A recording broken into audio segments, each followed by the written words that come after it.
நம்ம இந்தியாவோட near best கண்ட்ரியான நேபாளில் gen Z நடத்தின ஒரு மிகப்பெரிய போராட்டத்தை பற்றி தான் நம்ம இந்த வீடியோவில் பார்க்க போகிறோம். நேபாள்னு சொன்னாவே ஃபஸ்ட்டு நமக்கு ஞாபகத்துக்கு வருது நேபாளில் இந்த ஏஷியாலேயே செகண்டு காமஸ்ட் அமைதியான கண்ட்ரினா நேபாள்னு தான் சொல்லப்படும். ஆனால் இந்த நேபாளில் தான் வரலாறு காணாத யங்ஸ்டர்ஸோட ஒரு போராட்டம் வந்து இப்போ நடந்து முடிஞ்சிருக்கு. இந்த போராட்டத்துக்கான காரணம் என்னங்கிறத இந்த வீடியோவில் ஃபுல்லாக பார்க்க போகிறோம். இந்த போராட்டம் வந்து நடக்க நான் இந்த வீடியோ போடல.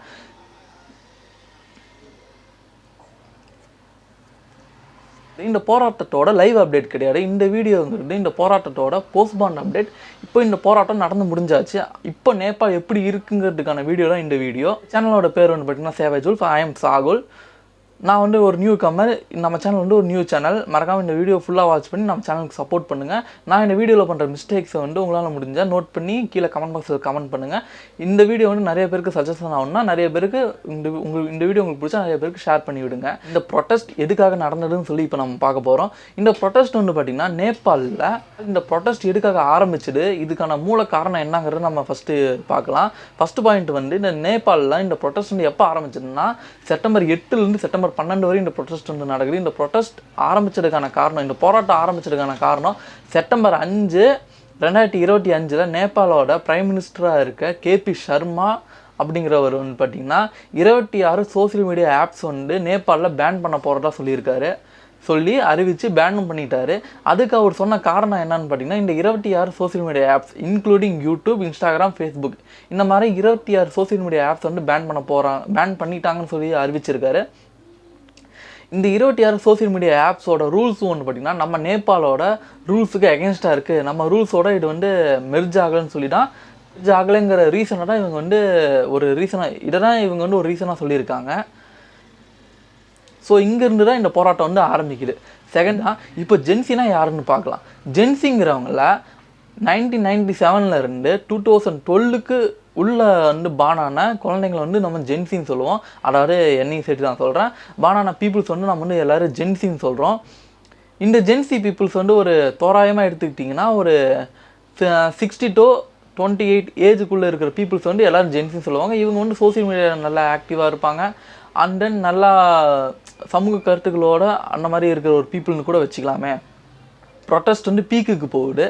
எந்த அளவுக்கு பீக்குக்கு போகுதுன்னா பிரைம் மினிஸ்டர் சர்மாவே நான் அந்த 26 சோசியல் மீடியா ஆப்ஸையும் வந்து பேனையும் வந்து எடுத்து விட்டுறேன், இந்த பேனை வந்து நீக்கிறேன் சொல்லி பேனை நீக்கினதுக்கு அப்புறமும் கூட இவங்க வந்து விடாமல் பிரைம் மினிஸ்டர் வந்து ரிசைன் பண்ண சொல்லி ப்ரொட்டஸ்ட் பண்ணுறாங்க. பிரைம் மினிஸ்டர் வந்து நாட்டை விட்டு வெளியேறக்கூடாதுன்னு சொல்லி ப்ரொட்டஸ்ட் பண்ணுறாங்க. அவருக்கு வந்து பார்த்திங்கன்னா மிகப்பெரிய தண்டனை கிடைக்கணும்னு சொல்லி இந்த ப்ரொட்டஸ்ட் வந்து எடுத்து வைக்கிறாங்க. இதே மாதிரி சர்மாவும் வந்து பார்த்திங்கன்னா தன்னோட பிரைம் மினிஸ்டர் போஸ்ட் வந்து ரிசைன் பண்ணிவிட்டு அவர் வந்து இந்த நாட்டை விட்டு வெளியே போகலான்னு சொல்லி பார்க்கும்போது இவங்க ஏர்போர்ட்டை கூட பிளாக் பண்ணி வச்சுருந்துருக்காங்க.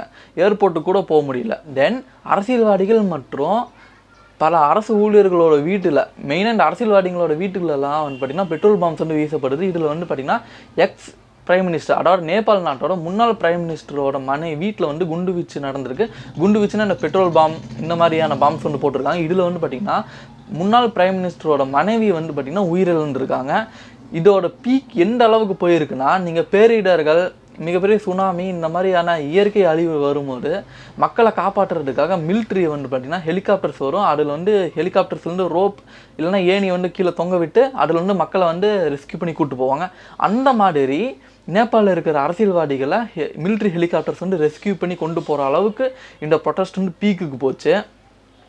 இந்த ப்ரொட்டஸ்ட்டோட ரிசல்ட்டாக வந்து பார்த்திங்கன்னா 26 ஆப்ஸோட பேனும் வந்து நீக்கப்பட்டுச்சு. அது மட்டும் இல்லாமல் பிரைம் மினிஸ்டர் சர்மாவை வந்து ரிசைன் பண்ணிட்டாரு. இதுதான் இந்த ப்ரொட்டஸ்ட்டோட வந்து ரிசல்ட்டாக இருக்குது. இது மட்டும் இல்லாமல் இனிமேல் வந்து யார் வந்து பேச்சு சுதந்திரத்தையும் கருத்து சுதந்திரத்தையும் தடை செய்யக்கூடாதுன்னு சொல்லிட்டு ஒரு சட்டமாகவே வந்து பிறப்பிச்சிருக்காங்க. இப்போது இந்த ப்ரொட்டஸ்ட்னால என்னென்ன விளைவுகள் நடந்துச்சுன்னு சொல்லி பார்த்தீங்கன்னா, இப்போ கரண்ட் நேபாளில் யார் பிரைம் மினிஸ்டராக இருக்காங்க பார்த்திங்கன்னா சுஷ்மிலா கார்கி அவங்க தான் நினைக்கிறேன். ஸோ அது சரியாக தெரியல. சுஷ்மிலா கார்கி அவங்க தான் நினைக்கிறேன். அவங்க தான் வந்து பார்த்திங்கன்னா இப்போதைக்கு நேபாள் நாட்டோட பிரைம் மினிஸ்டர் இருக்காங்க. ஹவுஸ் ஆஃப் ரெப்ரசன்டேட்டிவ் என்ன சொல்லியிருக்காங்கன்னா 2026 நேபாள் நாட்டுக்கு ஒரு நியூ எலெக்ஷன் வரும். அந்த நியூ எலெக்ஷனில் தான் நேபாள் நாட்டோட நியூ பிரைம் மினிஸ்டர் வந்து சூஸ் பண்ண போகிறாங்க. இப்போதைக்கு சுஷ்மிலா கார்கி தான் நேபாள் நாட்டோட பிரைம் மினிஸ்டராக இருக்காங்க. இந்த போராட்டம், இந்த ஜென்சி கிட்ஸ் இந்த போராட்டத்தினால எவ்வளோ இழப்பீடு நடந்திருக்குன்னு சொல்லி உங்களுக்கு தெரியுமா? கிட்டத்தட்ட 74க்கும் மேற்பட்ட பீப்புள்ஸ் கொல்லப்பட்டிருக்காங்க.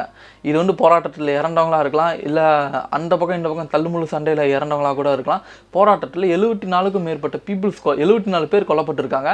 2100க்கும் மேற்பட்டவர்கள் காயமடைஞ்சிருக்காங்க. அது மட்டும் இல்லாமல்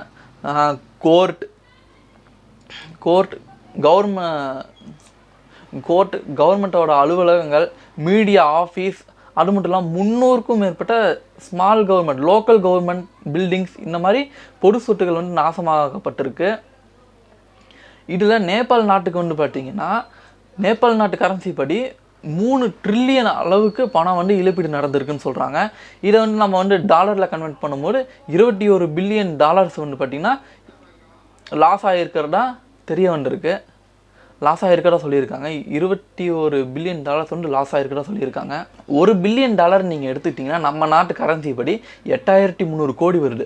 அப்போ 21 பில்லியன்னா எவ்வளோ லாஸ் ஆகிருக்குன்னு சொல்லி நீங்களே வந்து யோசிச்சு பாருங்கள். அது மட்டும் இல்லாமல் 74 பேரோட உயிர் வந்து பறி போயிருக்கு. ப்ரொடெஸ்ட் என்னமோ நல்ல விஷயத்துக்காக தான் நடந்திருக்கு. இதில் நிறைய பேர் காயமடைஞ்சிருக்காங்க, சில பேர் உயிரிழந்தும் கூட இருக்காங்க.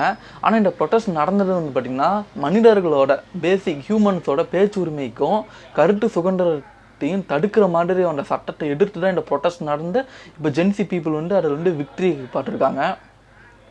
ஆனால் இதுலேயும் இந்த மாதிரி சில பல விஷயங்கள் நடந்திருக்கு. என்னன்னா, நீங்கள் வடசென்னை படம் பார்த்துருப்பீங்க. வடசென்னை படத்தில் வந்து பார்த்திங்கன்னா ஒரு போராட்டம் நடக்கும். அந்த இடத்துல இருக்கிற கடைகளில் இருந்து மக்கள் வந்து பொருட்களை எடுத்துகிட்டு போய் அவங்க வீட்டில் வச்சுப்பாங்க. அதே மாதிரி இந்த போராட்டம் நடந்த இடங்கள்ல எல்லாம் இருந்த பைக் கடைங்க, bike showrooms and TV showrooms வந்து டிவிங்க, பொருட்களை எல்லாம் மக்கள் வந்து பார்த்திங்கன்னா அவங்க வீட்டுக்கு வந்து எடுத்துகிட்டு போக ஆரம்பிச்சிட்டாங்க. இதை சரின்னு சொல்ல முடியாது. அதே சமயத்தில் இந்த மாதிரி பண்ணியிருக்காங்கிறத தெரிஞ்சுக்கோங்க. இப்போது இந்த ஜெனரேஷன் பொறுத்த வரைக்கும் வந்து பார்த்திங்கன்னா சரி தப்புங்கிறது நல்லா பிரித்து பார்க்க ஆரம்பிச்சிருக்காங்க. இதுக்கான காரணம் என்ன? இப்போ இந்த ப்ரொட்டஸ்ட் நடந்தது காரணம் சரியான தலைவர்கள் சூஸ் பண்ணுறது தான். இப்போ நம்ம கையில் தான் ஓட்டு இருக்குது. நம்மளை யார் ஆளணுங்கிறத நாமளாக இப்போ முடிவு பண்ணணும். நம்ம ஜெனரேஷனுக்கு தான் வந்து பார்த்திங்கன்னா அதுக்கான ஃபுல் ரைட்ஸும் இருக்குது. இப்போ நம்ம முன்ன இருந்த ஜெனரேஷன் மாதிரி ஓட்டு வந்து பார்த்திங்கன்னா சின்னத்தை பாட்டு போகிறதோ இல்லை வேறு யாரையோ பார்த்து ரெகுலராக போகிறோம் அந்த மாதிரிலாம் இருக்கக்கூடாது. நம்மளை யார் ஆளணுங்கிறத நாமளாக முடிவு பண்ணணும். நாம் யாரால் ஆளப்பட்டால் நம்ம நாடு நல்லா இருக்கும், நமக்கு பெனிஃபிட்ஸ் வருங்கிறத யோசித்து நாம் வந்து வர 2026 நம்ம தேர்தலில் நம்ம வாக்களிப்போம். இந்த வீடியோ இதோட முடிச்சுக்கிறேன் guys. இந்த வீடியோ பிடிச்சிருந்தா லைக் பண்ணுங்கள், கமெண்ட் பண்ணுங்கள், ஷேர் பண்ணுங்கள். மறக்காமல் இந்த வீடியோ வந்து பார்த்திங்கன்னா உங்கள் ஃப்ரெண்ட்ஸ் அண்ட் ஃபேமிலிஸ்க்கு ஷேர் பண்ணி விடுங்க. இது வந்து என் ஃபஸ்ட் வீடியோங்கிறனால இந்த வீடியோவில் லாட்ஸ் ஆஃப் மிஸ்டேக் இருக்கும். சரியாக வந்து பேசியிருக்க மாட்டேன். இந்த மாதிரி நிறையா இன்கன்வீனியன்ஸ் இருக்கும். ஸோ நான் வந்து போக வீடியோ போட வந்து பார்த்திங்கன்னா என்னோடய மிஸ்டேக்ஸை வந்து பார்த்திங்கன்னா சரி பண்ணிக்கிறேன். ஸோ நம்ம வீடியோ பாருங்கள், நம்ம சேனலை சப்ஸ்கிரைப் பண்ணுங்கள்.